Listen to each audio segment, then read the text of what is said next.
Crystal clear. Second referendum. Has everybody heard that?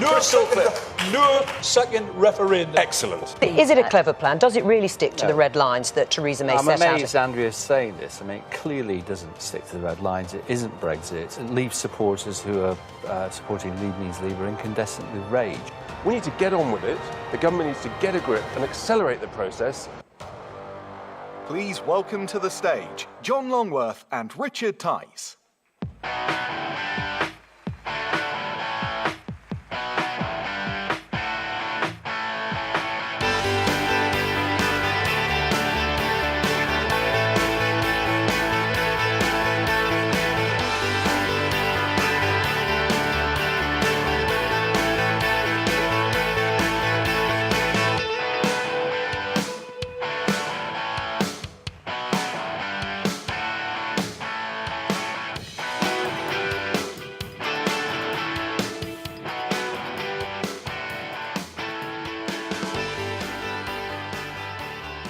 Hello, Torquay. Welcome, Brexiteers. So nice to be here in Torquay. It reminds me of summer holidays in my childhood. It's wonderful to be here. But we're here today for one thing, and that's to make a big noise so they can hear us in number 10 Downing Street.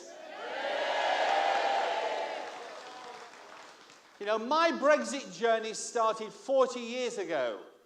I've done all sorts of different things in my career, but in all the twists and turns, however senior role I had, I dealt with Brussels for my sins. And you know, that's why I knew back in 2015 what they were up to, what their game was, and that's why I chose to vote Leave.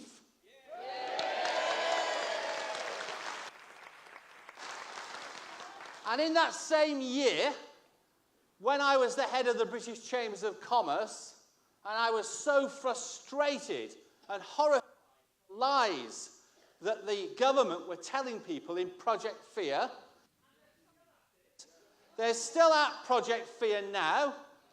That's why I decided to speak out. But you know, number 10 went mad.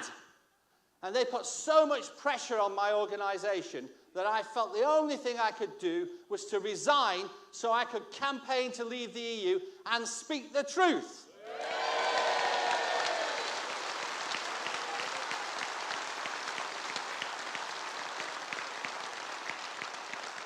But who would have thought? Who would have thought it would be here 2.5 years later, after the biggest democratic decision of the British people, still having to reboot the People's Army to make sure we actually leave?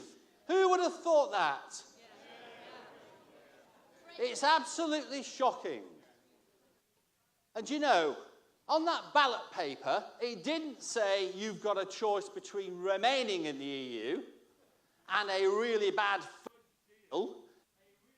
fudge deal with the EU. It didn't say remain or let's have a bad deal. It said remain or leave. Just leave.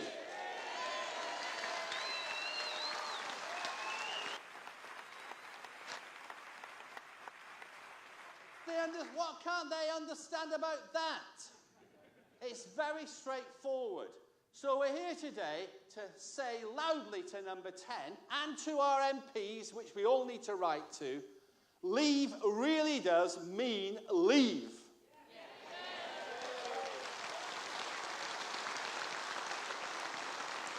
So we've got some great speakers for you today, but before we hear from them, let me introduce, ladies and gentlemen, our Vice Chairman and the founder of Leave Means Leave, Mr. Richard Tice.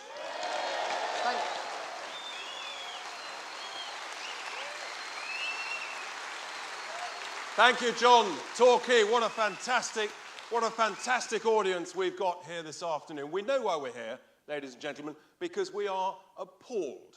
We're shocked at how incompetent this government have negotiated the Brexit negotiations so far. And the Chequers plan is an absolute disaster. We all know what we need to do with it.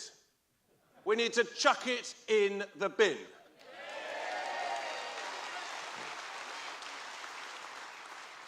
When I founded Leave Means Leave shortly after the referendum, I naively thought we might be needed for 6 months or so, to support the government as they got going. Here we are, over 2 years later, and because of this dreadful Chequers proposal, we've had to relaunch the campaign. We're back. Big rallies up and down the country. We've had Bolton, we've had Birmingham. Next week, we're up north again. And better news than anything, the battle bus is back. And you can imagine, I hope you saw it outside, you can imagine the fun we had working out what to put on the side of the bus. Now, being a modest sort of chap, I wanted to put a really, really big number on the side. I wanted to put save 39 billion. Anyway, my colleagues actually voted me down, and I believe in democracy. Unlike some.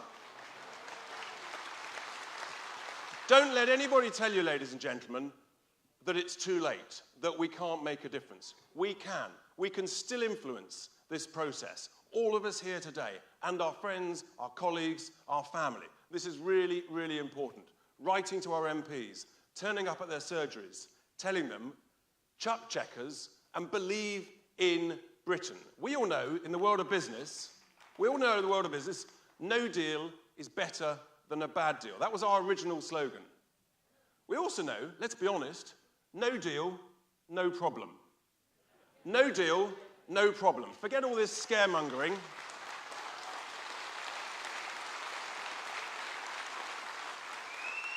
Apparently we're going to run out of cheese, we're going to run out of ham, we can't even watch Netflix. I mean, honestly. You couldn't make some of this stuff up. It's pathetic. But we've got some great speakers, and our first speaker actually is a very special person because he is a committed fisherman.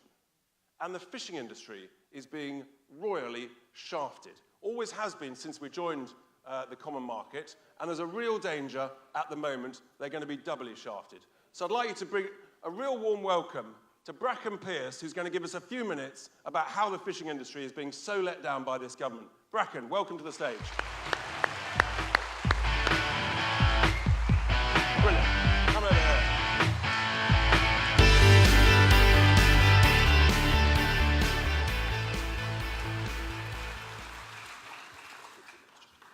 Good afternoon. I'd just like to get a few facts across about how important a true Brexit is to the fishing industry. Currently, at the moment, European vessels hold 90% of the channel stocks. Other sort of species, those stocks are at the moment, our main targets for everyone like haddock. The European Union holds 92%, we hold 8%. Sorry, that was cod. It's much the same for haddock, it's 90%, we hold 10%. After Brexit, if we get the Brexit we was promised and we all voted for, our cod would go, European would go down to 30, we would go to 70. Haddock.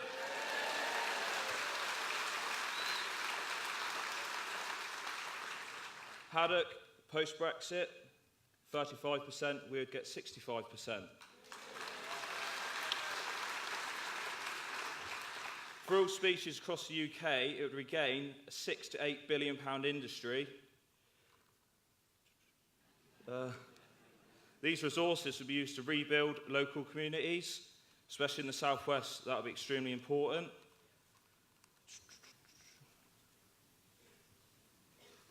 Sorry, I got lost here. The transition deal for the fishing industry is fatal. While in the transition period, we have no say over European law which they can implement upon us. They could, within their rights, implement rules which would completely decimate the UK fishing industry, meaning so if we haven't got the fishing boats and resources to catch the fish within our waters, they automatically gain the right to catch our fish. So by the time we leave, it will be over anyway. So that's why we have to leave now.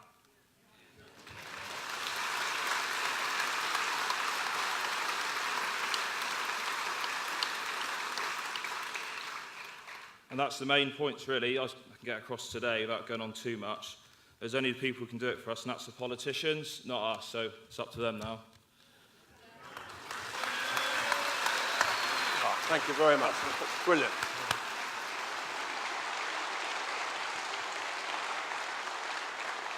You know, I mean, a true committed tradesman, an incredibly dangerous trade, and being utterly let down by our politicians. Our next speaker is one of Britain's greatest entrepreneurs. An incredible guy. He's been a huge supporter of the Brexit cause, whilst running, by no small feat, running a chain of almost 1,000 pubs. You know, it's a great business. He's given his time, his energy, his efforts throughout the Brexit campaign. He's had the courage to stand up and be counted, unlike many business people. So we're very lucky to have him. Let's just, before we welcome him to the stage, let's just see a couple of clips of our first speaker in action. Wetherspoon, the chain of over 900 UK pubs, printed 200,000 beer mats criticising the EU and the IMF. And now the pub group's founder, Tim Martin, is taking the debate to his drinkers personally, visiting 100 of his pubs across the country, talking to customers and encouraging them to vote out. I think it's probably overplayed. Economists got it completely wrong about the outcome of the referendum. For example, that food prices will rise, that's come from big business, and it's not true. So we believe the country would be better off with no deal because it's a protectionist system. So why not say it? Please welcome to the stage, Tim Martin.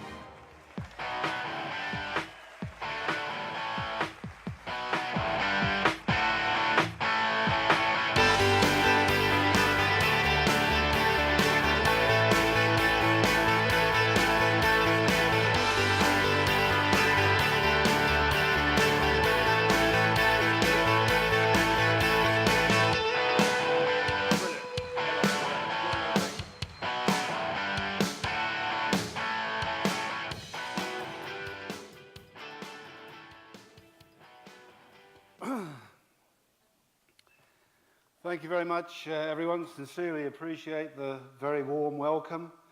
Thanks especially to Nigel, Jacob, John, Richard. These guys having to hack around the country a hell of a lot, which I do for a living, so that's okay for me.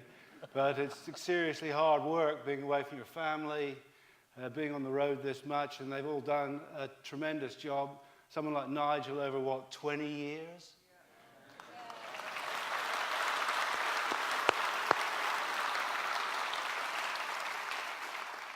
It's a funny thing, this Brexit stuff, because as a kid at school at 15, 16, reading my history books, I thought, well, it's obvious, isn't it? You need democracy in the world, and that's the only thing that can ensure the survival of humanity, because Australia won't invade New Zealand, America won't invade Canada, provided they're democratic. And I personally feel that that's at the root of the issue. You and I probably believe that we could disarm completely in this country, and provided our old rivals across the channel were democratic, we'd be under no danger whatsoever. So it's democracy that creates peace. The other thing that democracy... Thank you.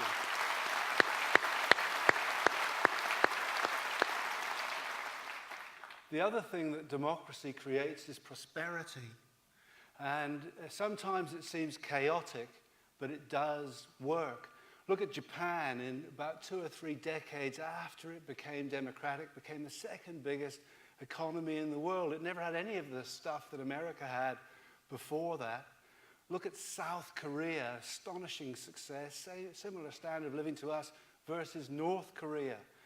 And even a terrific example is North America, who shook off the English king, were determined to be democratic in the future, created the Constitution 200 years ago that enshrines democracy, incredibly successful. Look at poor old South America, had tremendous problems because they haven't had the same level of democracy. So it is a fantastic thing.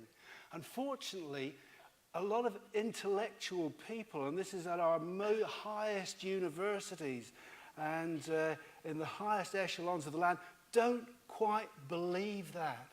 Their instinct is it's better if things were run by people like us.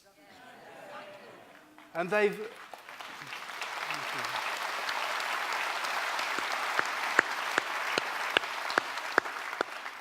So they've transferred gradually over the years a lot more and more power to Brussels, which is not democratic. It's got 5 unelected presidents. It's got a court which isn't subject to national parliamentary control, which isn't democratic. MEPs can't even initiate legislation. I'm afraid to say it's really a mock parliament.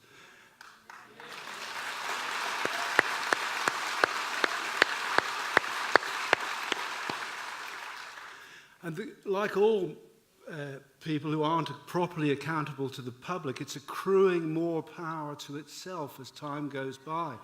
The poor old Greeks are friends because we're not anti-European people. We like European people. They're our friends and allies.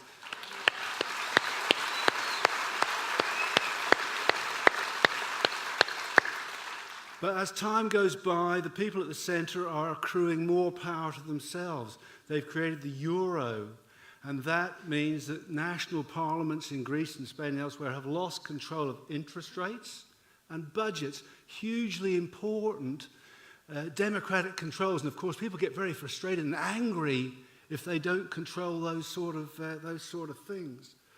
So the government's tragedy, I think, in all this is that it hasn't prioritised leaving.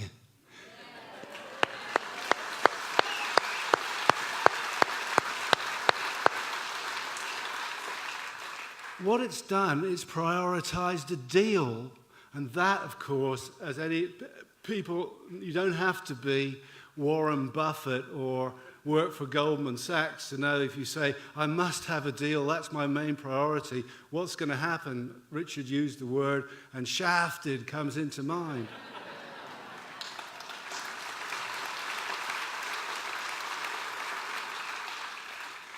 But we don't need a deal, and the reason is that most people don't know it because it's invisible, but when you go into the shops, you're paying tariffs on 12,651 goods, including rice.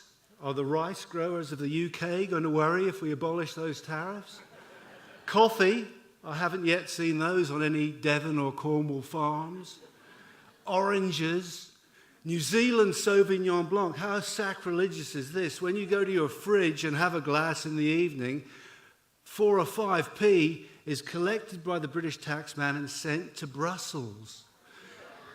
So but most people don't understand this, and this is where the unscrupulous Remainers are trying to frighten the public. This is the core of Project Fear. What they're trying to say is food prices will go up if we leave the EU. You'll read that again and again. It's in the head of which the Consumer Association said that yesterday, reported in the Daily Mail, which used to be for us, but shockingly no longer is. What actually happens is we can abolish those tariffs, prices in the shops will go down, you will be better off and the public will be better off, but very unusually, the government won't lose any income because the tariffs wend their way to Brussels. The second thing that we can do is save 39 billion quid. That's 60 million per MP.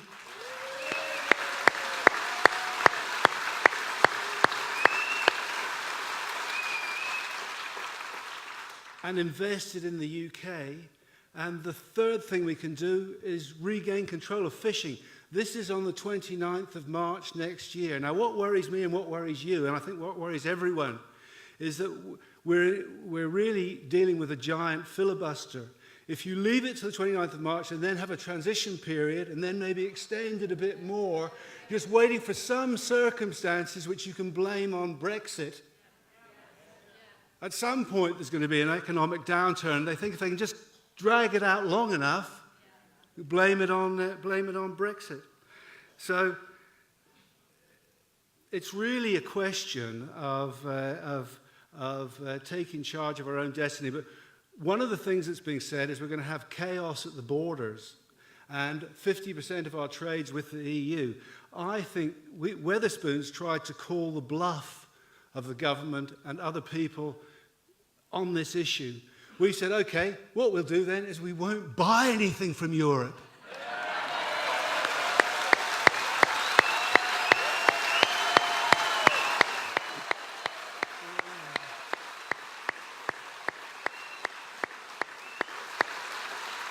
But I don't want to be horrid, genuinely so, to our European suppliers who've done nothing wrong, because they too, in a way, are victims of the Brussels regime. But at the same time, I think now there's no alternative. So just to show what can be done, there is nothing that you can buy from Europe that you can't buy from the rest of the world. 93% of the rest of the world is outside is outside the EU. So we've switched from Courvoisier brandy to the number 2 in America, which is a very good brandy. It sells more than Courvoisier in America. That's good enough for me. I spoke to one of our customers in Birmingham the other day who happened to order it when I was standing beside him. And I said, do you like this E&J brandy as much as Courvoisier? He said, well, I think it tastes the same, but I like it a lot better because I can pronounce E&J. But there's massive opportunities out there. So the number 3 spirit in pubs in the UK now is one called Jägermeister. And again, I don't want to be horrid to our German suppliers who've been good suppliers, but we've switched from Jägermeister in the rolling Bavarian hills to Striker from Chorley in Lancashire.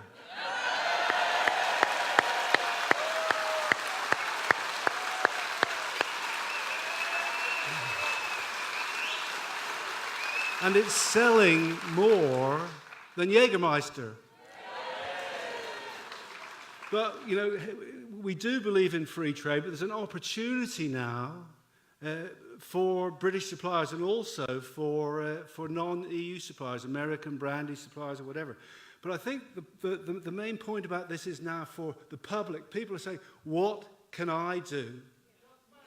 What can I do? Well, you can do that. And I think it's possibly likely to happen. But I think what you can do now is, without bankrupting your local BMW car dealer, use your intelligence, use your intelligence, and make pro UK or non-EU choices.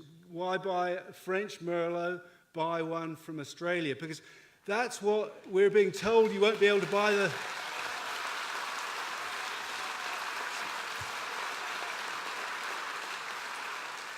It's time now for the public to use their economic power and to switch your purchases in a sensible way in the supermarket to things from the UK and outside Europe. So I think that's the only point I want to make. But someone said to me the other day, you know, are you going to lose? And there's no way of losing, because this is a quest for self-determination. And just like, let's be fair, you know, just like the Irish had against the UK, that's fair enough, we can understand that now, and India had, and North America had. But people want control of their destiny, and they're going to do it. Thank you very much indeed.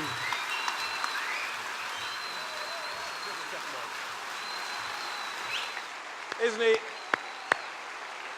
Yeah, sorry, perfect. Isn't he fantastic?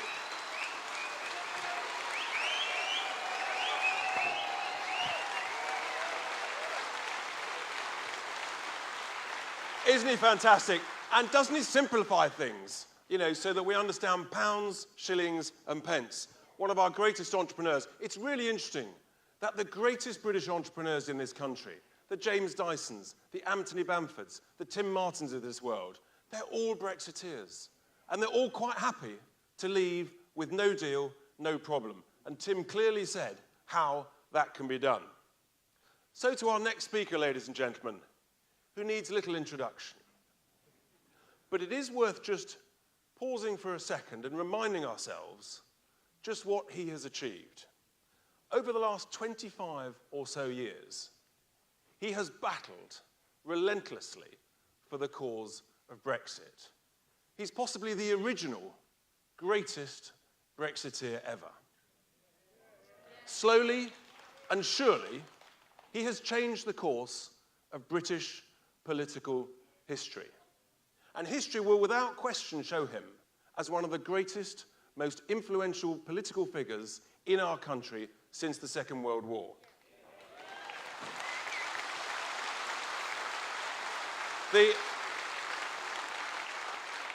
courage that he has shown in the face of unbelievable abuse and vilification and ridicule from parts of our establishment and the media, and the threats to his own personal security and that of his family is quite extraordinary.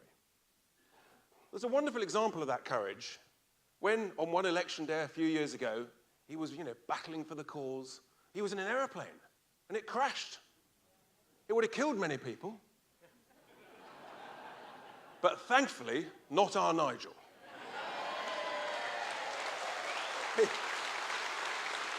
He pulled himself out of the plane, wiped away the blood from his forehead, dusted himself down, reached into his pockets, and lit a fag. That's courage, ladies and gentlemen. He is one of the greatest patriots ever of this country. Before we welcome him to the stage, let's just see a clip of him in action. It sounds as if you smell betrayal in the air. The compromise that she put forward at Chequers last week, the PM's country home, frankly was a betrayal. I'm going to try and get the people to let their members of parliament know they will not accept being betrayed. And I tell you what, if I have to do this again, next time, no more Mr. Nice Guy. We had a referendum. We voted for something. Our politicians should deliver this. We have made our minds up in the greatest democratic exercise in the history of this country. I trust the voice of the people more than the politicians. Please welcome to the stage, Nigel Farage.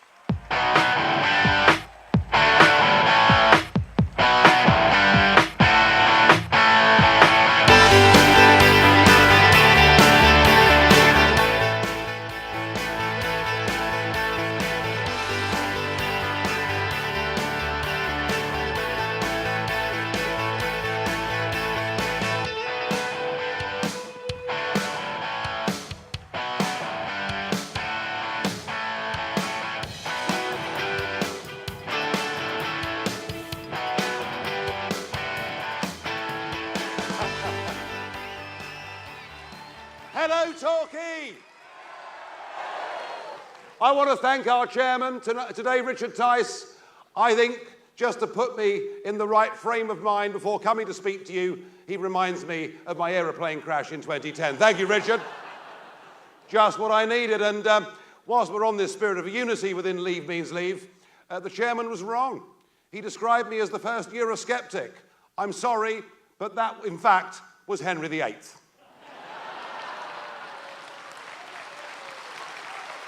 Because that split from Rome was equally as historic as this split from Rome. Ladies and gentlemen, let's just be absolutely clear what's happened here. On June the 23rd, 2016, we had a referendum in this country. A referendum that was given to us, the British people. A referendum that I don't think the establishment really wanted to give us, but they were concerned about the rise of a particular political leader they weren't very keen on. And we had a referendum, and despite the fact the government massively outspent us, do you remember that leaflet? That leaflet that Cameron put through every door in the land? Spent 9 million quid of our money on? How I enjoyed posting that back through the door of number 10, I gotta tell you.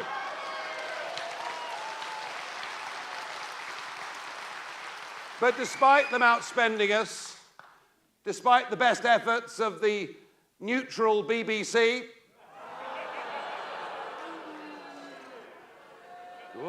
audience have very strong opinions, clearly.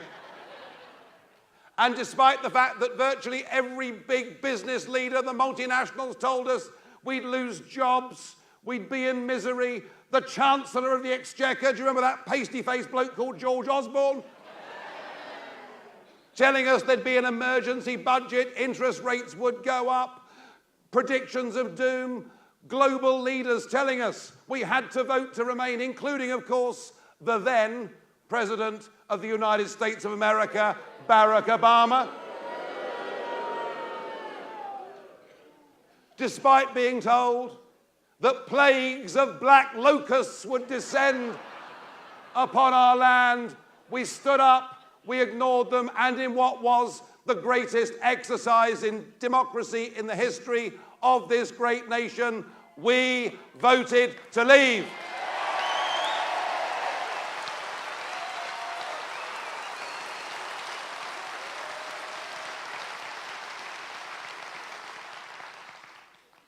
But even more important than the fact we voted to leave, we were told in that leaflet that Mr. Cameron sent out to us, we were told by the leaders of the Conservative parties and the Labour parties that whatever the result, they would respect the decision and it would be implemented.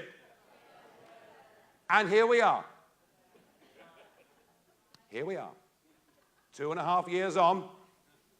We now have a Labour Party quite prepared to turn its back on the 5 million of its own voters who wanted us to leave, now contemplating support for a second referendum and for keeping us in the single market. But if that wasn't bad enough, we have a Prime Minister who stands up and says things like, a little bit of that, you know, and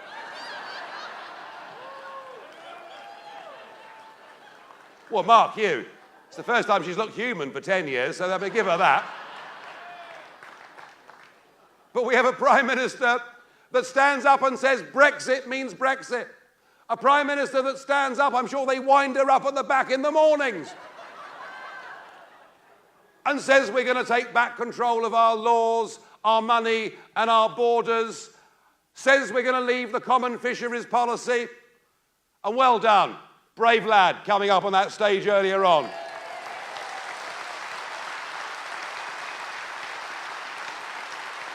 Not easy. Not easy getting up in front of an audience of this size. Very difficult. I'm always nervous every time too. Believe that, you believe anything. Anyway. But the point about this is, what really matters here isn't just the issues, though they do. And isn't it funny? As we've heard already from Tim and from others, if we leave with no deal on WTO rules, it is no problem.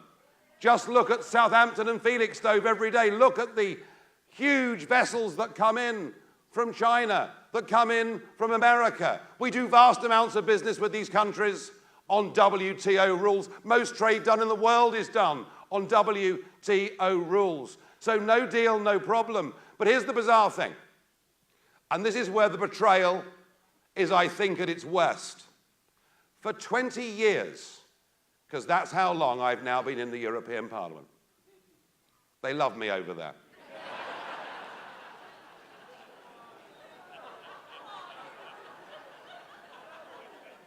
Who are you? No.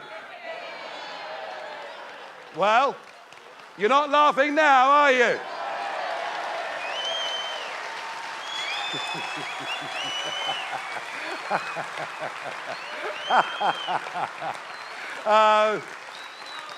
Yeah, Chairman Richard told me to keep it serious, so I am. For 20 years I've been there, and everybody from, as he was then Commissioner Kinnock. Oh, he's obviously out of fashion. I thought Kinnock would have got a bigger boo than that, but never mind.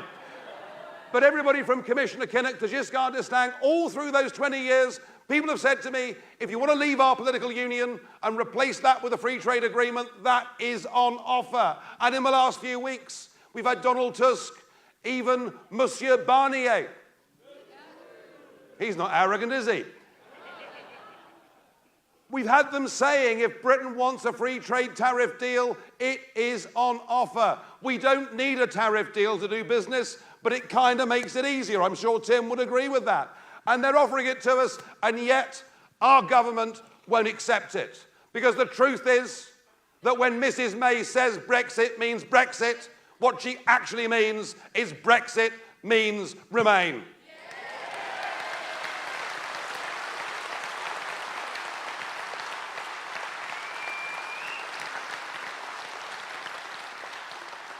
She intends, as we saw from that speech she gave in Florence, funny, isn't it? We spend 4 decades trying to opt out of bits of the European Union, and upon getting a vote to leave, we now spend 2 years trying to opt back into bits of the European Union. And she made that clear in her speech in Florence. She wants us to stay part of European agencies. She wants us now, after March the 29th, to stay in the customs union, we're told, until the end of 2021, by which she means until the next general election, when she stands up and says, please trust us and we will deliver Brexit. This transition period and this staying in the customs union is wrong for 2 principal reasons. The first is we are not able, during that period, to take any advantage of that Brexit vote. We will not be able to take back control of our territorial fishing waters, as we damn well should.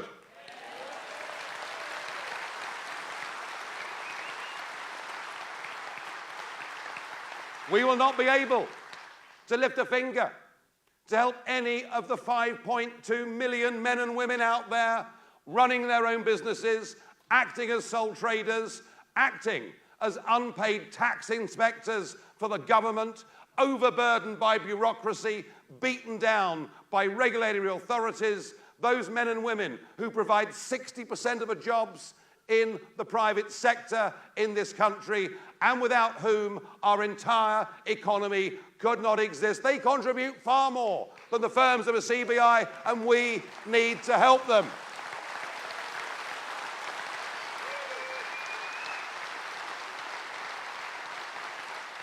We will not, during Mrs. May's period, be able to negotiate any of our own other trade deals around the world, despite the fact the world's biggest economies are queuing up to do that with us, including, and I suggest to you this matters, including those countries from the Commonwealth, those countries who like us, those countries who in time of trouble come and stand beside us, and Brexit is a chance to reach out to those communities and those countries.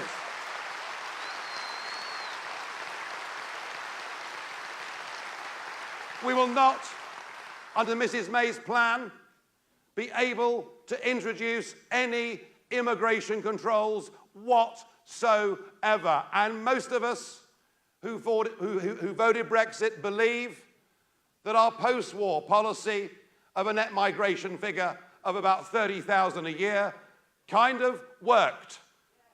But the modern policy, the one with an open door to Europe and being lax with the rest of the world that we saw under Blair, under Brown, and under Cameron, of over 300,000 people a year net coming to this country, is wholly unsustainable, bad for working communities. And one of the reasons we voted Brexit is we voted to take back control of our borders.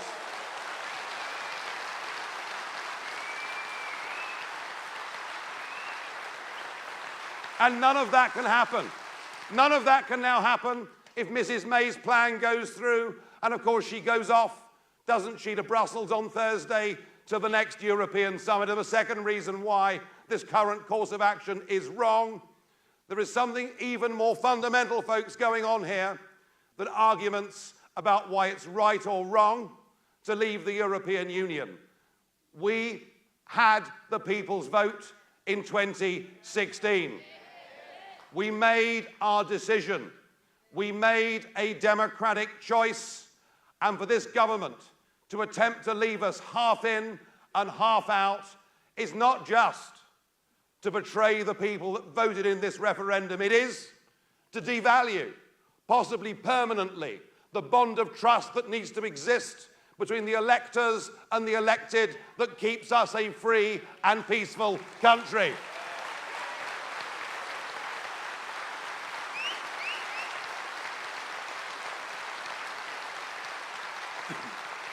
We have got together under Leave Means Leave, and we're people from all political parties and none. We're people from business, we're people from civil society.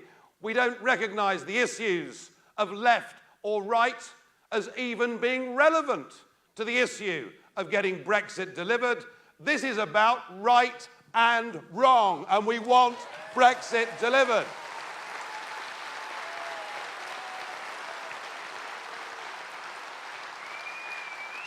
So we ask you to do your bit. You could, if you wanted to, write to your MP, and you'll notice on the back of this leaflet, it's rather good, isn't it, really? The EU ball and chain and the kit and heel. It says quite a lot to me. On the back, you'll notice the names of all the local MPs in this area, including, of course, one, Sarah Wollaston from Torquay.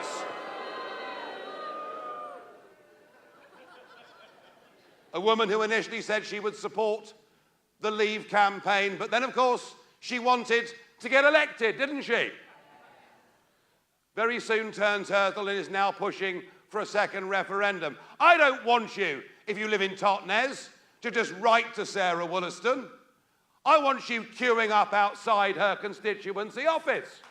I want you to go and meet Sarah Wollaston and tell her, and tell the other MPs, if they betray this Brexit vote, if they betray this exercise in trust that was conducted by the British people, then you will never, ever vote for them again. But please, folks, when you go and meet your MP and speak to them, do so politely. Do so the English way.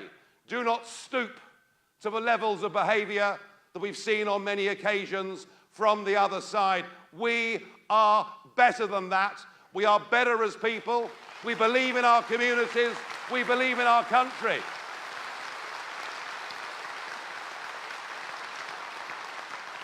We come from possibly the greatest nation that has ever been seen in the history of mankind. And what we need to do is to believe in Britain, to believe in our ability to govern ourselves.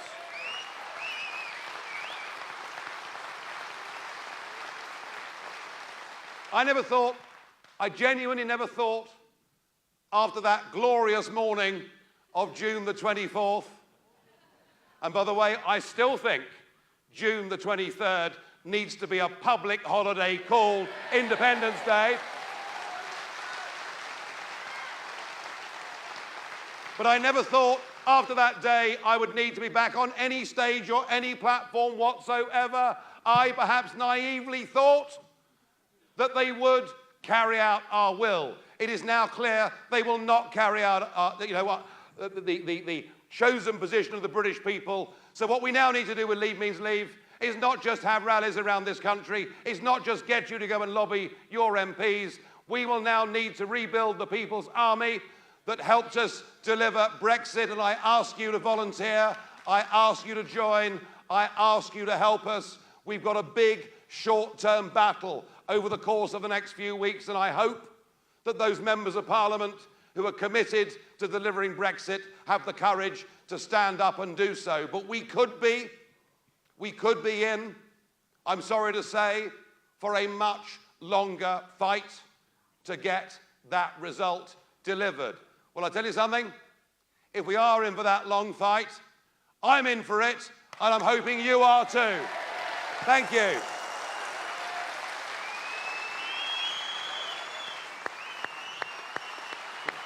All right.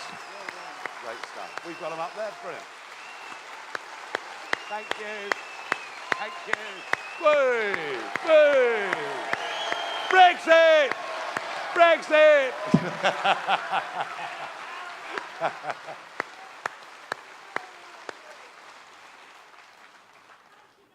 As you can see, ladies and gentlemen, he's pleased to be back. He's really just warming up. It's incredible. And he's such a motivator, as is our next speaker, ladies and gentlemen, who also, before he became a Conservative MP, was himself an entrepreneur. He created a business. He understands about employing people, about cash flows and profits and balance sheets.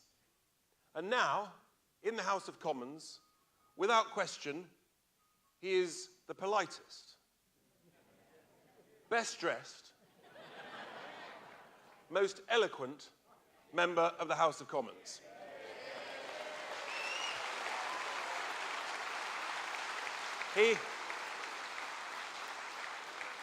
And to prove that, he holds the record for using the longest word ever in the House of Commons. I can't pronounce it. It's 28 letters long. If he's feeling good this afternoon, he may give you a little taste of it.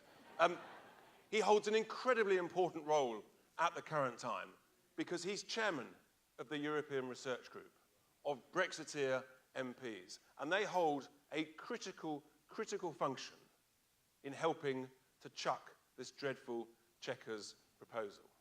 So before we welcome him to the stage, let's just see some clips of him in action. These Conservatives say they want Britain out of the customs union and the single market. The agreement at Chequers went against the spirit of the government's previous policies. You thought we were getting to the point where you wonder whether the government really wants to leave at all?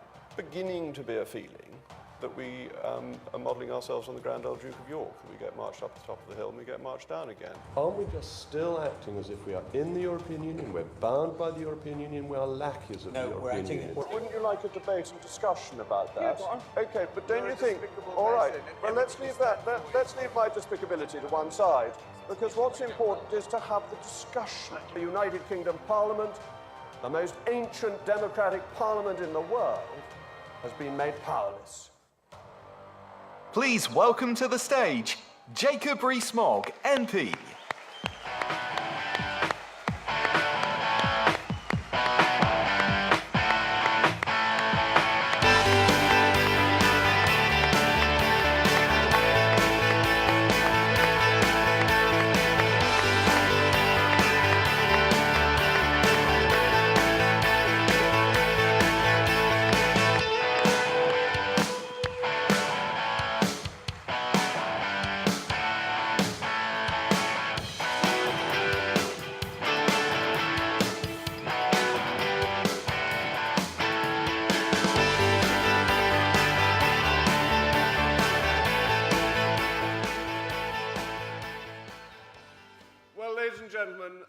Take it that all those cheers were because it's actually Margaret Thatcher's birthday, the 13th of October, for one of the really true inspirational Eurosceptics who set the tone when she said no, no, no to what Europe was developing into and made it clear that the United Kingdom could never be part of that.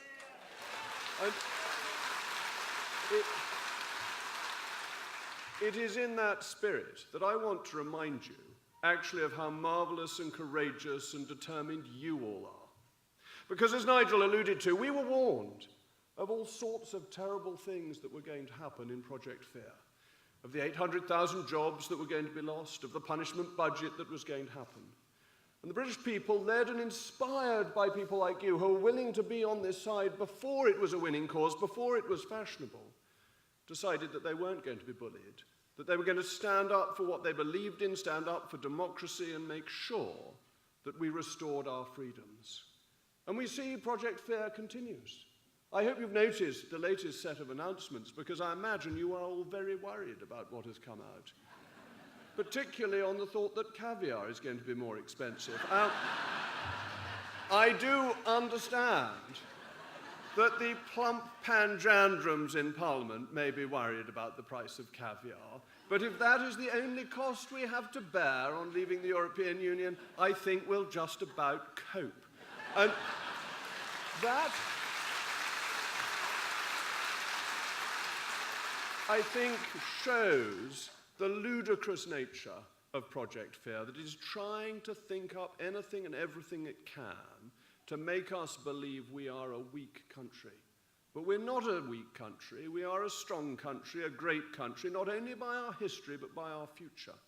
And it seems to me that there are two types of politician. There are those who believe that they are in politics to manage the decline of a weak and failing nation. And there are politicians who believe that we remain a great nation and have great opportunities ahead of us. I'm afraid the government is now in the business of managing decline.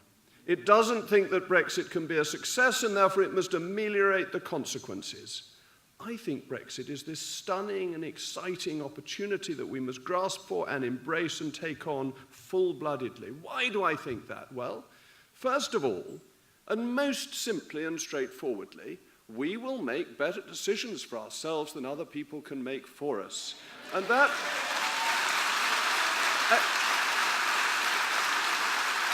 And that is true. That is true of us as individuals, as us as society, and as us as a nation. We know what is our interests better than bureaucrats do, elites do, or international bodies do. And that confidence in democracy, even when it gives the result you don't want. I didn't want the election result we had in 1997. But it was a legitimate result, and actually, in the long term, has led to greater opportunities for this country. Sometimes even the best political parties get tired and need to be refreshed. Democracy leads to creativity, to opportunity, and to success. But I go further than that, because the economic chance that we have by leaving the European Union is enormous. Look at that European economic model. It has failed in every degree, and the more extreme it is, the more it has failed. The acme of failure is the euro. The euro, that great destroyer of young hopes and young jobs, the creator of depression across southern Europe. Why should we want to be in an organization that does that when we can make ourselves the freest of free trading nations across the world? We can make consumer prices cheaper for everybody, particularly in food, clothing, and footwear, helping the least well off in our society the most. Isn't that an exciting thing to be doing?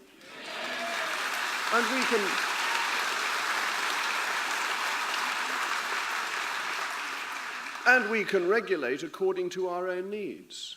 Wasn't it scandalous what we heard about the cod supplies? 92% of the quota not going to British fishermen, but going to continental fishermen. Now look, I wish those fishermen, whatever country they come from, well. They are brave individuals doing a difficult job. One as a landlubber I would not wish to do myself. But I want the resources to benefit our economy. And I think we should have regulations that help our fishermen in our domestic waters rather than continental fishermen. But that's just a starting point.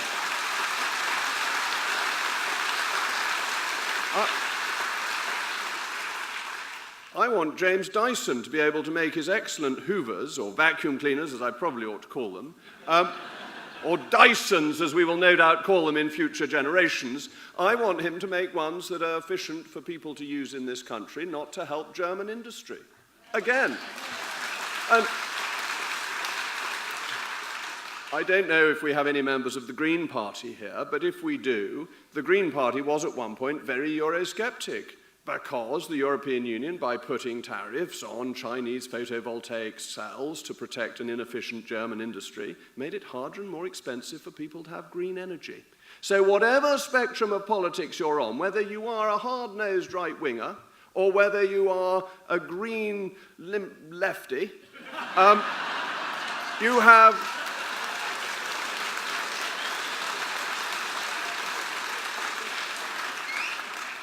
As an aside, I went to a lunch yesterday and the vegetarian option was salmon. I thought that wouldn't particularly please. I'm leaving that to one side. Wherever you are, you see the benefits of leaving and taking back control. And we've got the board here, behind me somewhere. Here it is. No deal, no problem, other than, of course, for caviar. But even if there are problems, and there may be some, there may be a punishment Brexit. Bear that in mind. But what is our response to a punishment Brexit? What is always the response to a bully? You stand up to a bully. You don't...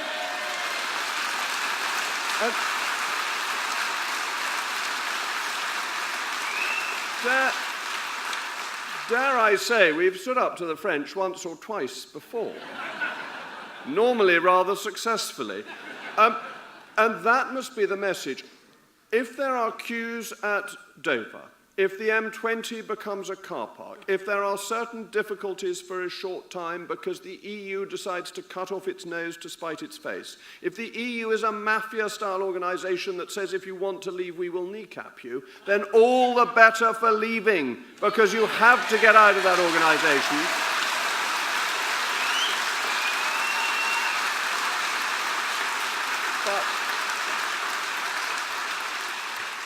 But let's prepare ourselves for that. You see, what we want to do is be ready to leave, not just in terms of administrative matters, but we need to be ready to leave emotionally and to say, we are reaching for a great prize. We are reaching for an exciting prize, a transformation of our nation's history. And if there's a few weeks' problems, if there is a punishment Brexit, that's not going to deter us. That's going to invigorate us, because we will know what we are doing is right. And let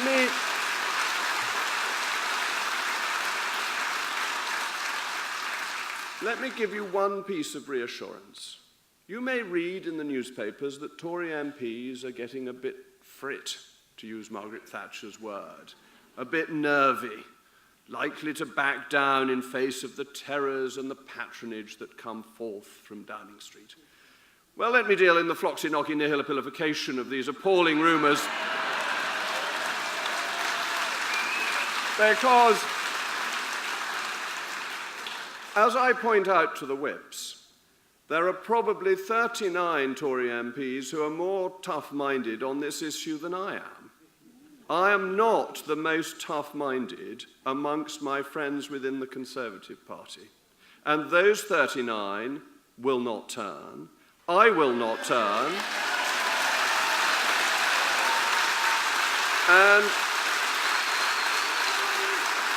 And there are growing numbers.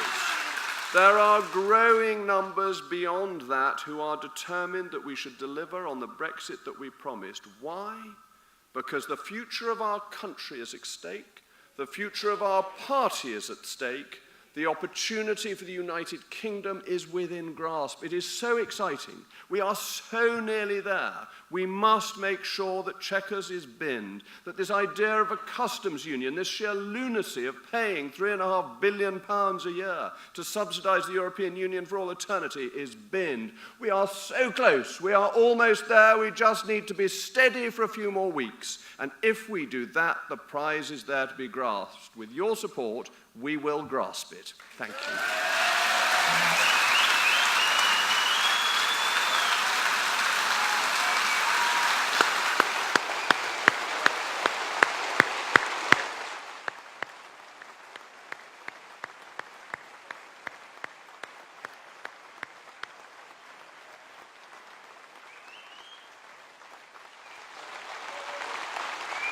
We'll do the Q&A. Well, ladies and gentlemen, we've got a few questions and answers from the floor. You've kindly provided us with some questions that you want to ask the panel.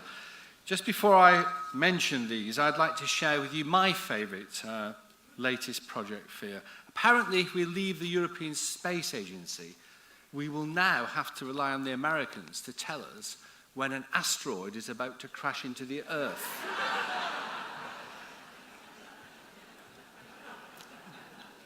Jill Napier, is it Jill? From Wigan, has asked the question. How long is a temporary customs union in May's world? Maybe we could ask Jacob that question. In 1853,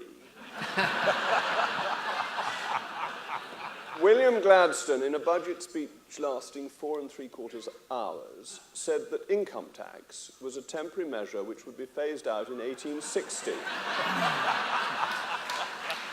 The 1911 Parliament Act says in its preamble that it is a temporary measure until a more democratic method of having a second chamber is discovered. Temporary means eternal.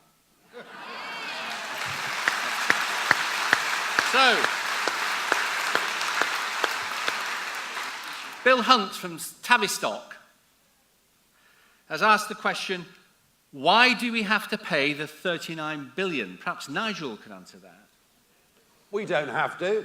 It's just that the Prime Minister agreed to pay that sum of money once she'd decided upon a transition period. The transition period effectively was an extended period of membership. So we go on paying a net £10 billion a year during a transition period, during which, folks, we have no vote, no say, no ability to be in the room whatsoever. I think it's what we call a vassal state, Jacob, isn't it? To sort of quote you. What a brilliant phrase. So the answer is, you know, John, the answer is, actually, the truth of it is, we've been pumping in hundreds of billions of pounds to the European Union, whose accounts have not been signed off for the last 20 years in a row. Our money has been very badly spent. Frankly, given what we paid them, and given that we're being generous enough to say that we will go on buying their motor cars, buying their goods on a tariff-free basis, I think we just call it quits and say, let's be good neighbours, good friends, and good trading partners. It'll suit everybody.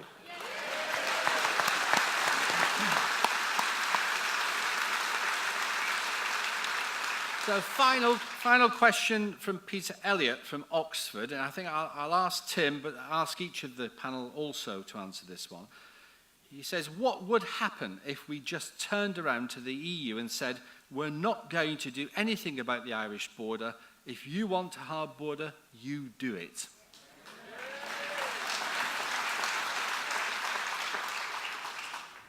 I think that would be very successful for us because there's only a small amount of trade that goes over the EU border in Northern Ireland, and it's not.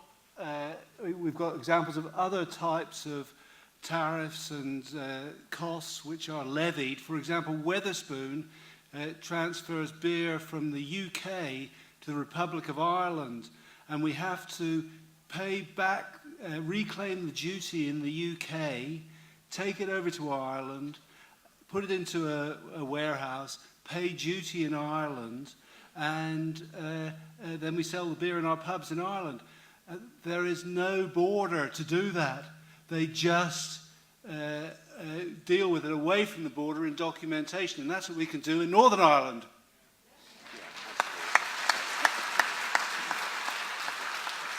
The idea there is no border is absolute nonsense. There is a different income tax rate both sides of the border, a different corporation tax rate both sides of the border, different excise duties both sides of the border. Oh, I nearly forgot. Different currency both sides of the border. All right, there are already massive differences over that border. And do you know something? During that referendum, did any of you ever hear one mention of any problem about the Irish border? In fact, to be fair to Enda Kenny, the previous Irish Prime Minister, he didn't talk about problems on the Irish border. He talked about regretting Brexit, but trying his best to make it work. And then Monsieur Barnier and the new Taoiseach, Mr Varadkar, who seems to care more about the European project than he cares about Irish farmers and Irish food manufacturers of all kinds, they got together and they found a way to achieve one thing. You know, I obviously see Barnier every month in the European Parliament. He never looks all that thrilled to see me. I can't understand why. But when I went for that formal meeting with him on the 8th of January this year, and I sat down with my lawyer, we had an hour and a half together, I left with one strong impression, that Barnier would do whatever he could to stop us breaking free of single market customs union rules. And do you know why? Do you know what they fear with Brexit? They fear us becoming competitive. They fear us becoming successful. And what they've done is they've used the Irish border as a means of frightening Theresa May into this position. I mean, think about this. On December the 8th last year, the elected British Prime Minister left Downing Street at 4:15 in the morning to catch a private flight to Brussels to meet an unelected bureaucrat called Barnier because he had set a deadline. And at that meeting, she agreed to this Irish backstop, which has led to the whole mess that we're in. Can you imagine any of the great men or women that have gone before us in our nation, whether we agree with their politics or not, bowing down to a foreign bureaucrat and leaving at 4:15 in the morning to go and meet their deadlines? It's about time we turned this round and we gave them some deadlines.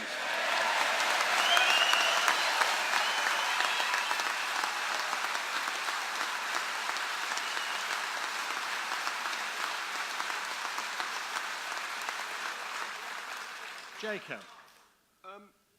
The answer is obvious, that we don't need to do anything. The EU has said it won't insist on a hard border. The Irish have said they won't put up a hard border, and the British have said we won't put up a hard border.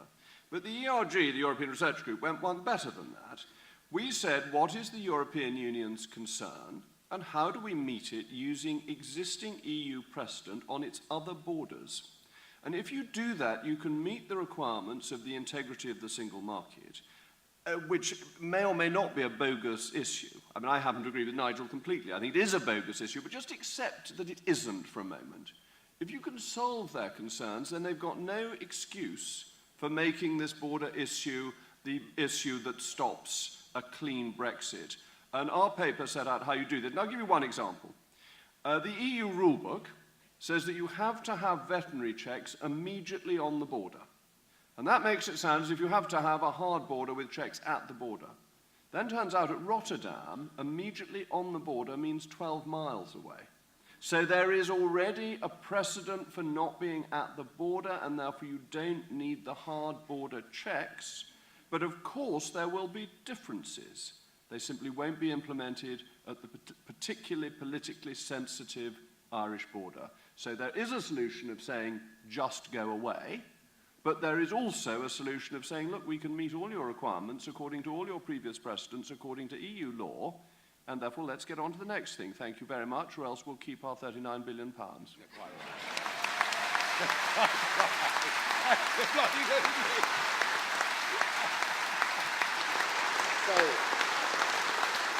So, ladies and gentlemen, we're nearly finishing our event. But before we all go, I'd just like to say a few things and also to ask you to do some things for me. First of all, I want to say how proud I am to have spent the day with you today. How proud I am to be British, and how proud I am to be the chairman of Leave Means Leave. It's great to be here with you, and you've made a big noise that can be heard down in Westminster. This was viewed in our previous rallies by over 100,000 people on live stream at home, and 500,000 within a week. So don't think you're alone. There are people out there all over the country who agree with you.